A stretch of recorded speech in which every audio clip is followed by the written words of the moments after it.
నమస్కారం. శ్రీవారి hospital patients డైరీస్కి స్వాగతం.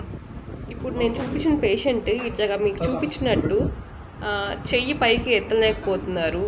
పైగా మీరు గమనించినట్టయితే ఎడమ చెయ్యి పైకి ఎత్తలేకపోతున్నారు. తర్వాత ఎడమ కాలు పైకి ఎత్తలేకపోతూ ఉన్నారు. ఇంటి దగ్గర ఉన్నప్పుడు సడన్గా పడిపోయి చెయ్యి కాలు ఎత్తలేకుండా ఉన్నారని చెప్పేసి డాక్టర్ కృష్ణప్రసాద్ దగ్గరికి తీసుకురావడం జరిగింది. ఆ కాలు అటువైపు ఇది మీరు చూసినట్టయితే కుడి చెయ్యి కుడి కాలు బాగానే ఎత్తున్నారు. అండ్ మాటలాడటం కూడా అంత బాగా మాట్లాడట్లేదు.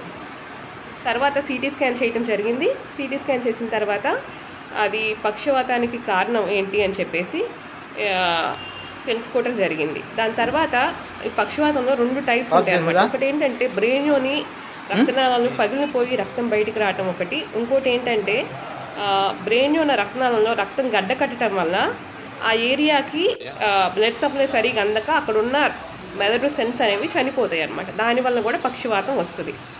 అయితే వెమ్మటనే సిటీ స్కాన్ చూసిన వెమ్మటనే ఇంజెక్షన్ ఇవ్వడం జరిగింది రక్తనాళంలో ఉన్న రక్త గడ్డ తొలగించడానికి. మీరు చూసినట్టయితే ఫస్ట్ రోజు పేషెంట్ చెయ్యి కాలు అసలు పైకి ఎత్తలేకపోయారు, మోసుకుంటూ తీసుకొచ్చారు పేషెంట్ని.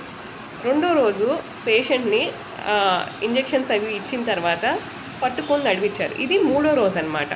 పేషెంట్ తనంతట తాను సొంతగా నడుస్తున్నారు.